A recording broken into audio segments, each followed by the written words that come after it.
ಮೊದಲನೇದಾಗಿ ನಮ್ಮ ಶ್ರೇಯಸ್ಸು very close friend ನಂದು, ಸೂಪರಾಗಿ ಮಾಡಿದ್ದಾರೆ.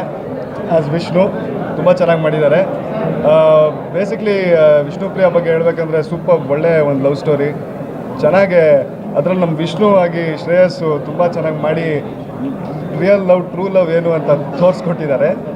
ಸೊ ಎಲ್ಲರೂ ನೋಡಿ, ಒಂದು ಇವತ್ತಿನ ಜನ್ರೇಷನಲ್ಲಿ ಎಲ್ರಿಗೂ ಕನೆಕ್ಟ್ ಆಗತ್ತಿದ್ದು ಒಂದು ಲವ್ ಸ್ಟೋರಿ. ಅದರಲ್ಲಿ ನಮ್ಮ ವಿ ಕೆ ಪ್ರಕಾಶ್ ಅವ್ರ ಡೈರೆಕ್ಷನ್ ಬೇರೆ, ಸೊ ತುಂಬ ಚೆನ್ನಾಗಿದೆ. ಮ್ಯೂಸಿಕ್ಕು ಗೋಪಿ ಸುಂದರ್ ಅವ್ರದ್ದು ನಾವೆಲ್ಲ ಕೇಳ್ಕೊಂಬಂದಿದ್ದೀವಿ, ನಮ್ಮ ಕನ್ನಡಲ್ಲಿ ಮಾಡಿದ್ದಾರೆ, ತುಂಬ ಚೆನ್ನಾಗಿ ಮಾಡಿದ್ದಾರೆ ಈಗ. So overall very good package. ಅದರಲ್ಲಿ ನಮ್ಮ ಶ್ರೇಯಸ್ ಬಗ್ಗೆ ಹೇಳ್ಬೇಕಾ, ಒಳ್ಳೆ ಫೈಟು ಎಲ್ಲ ಮಾಡ್ತಾನೆ ಇವನು, ಇದರಲ್ಲೂ ಹಂಗೆ ಚೆನ್ನಾಗಿ ಶೋಕೇಸ್ ಮಾಡಿದ್ದಾನೆ. So super, overall very good package. ದಯವಿಟ್ಟು ನೋಡಿ, ಸೂಪರ್ ಆಗಿದೆ ಸಿನಿಮಾ, ನನಗಂತೂ ತುಂಬ ಇಷ್ಟ ಆಯಿತು. ನೋಡಿ, ನಿಮಗೂ ಗೊತ್ತಾಗತ್ತೆ. Thank you.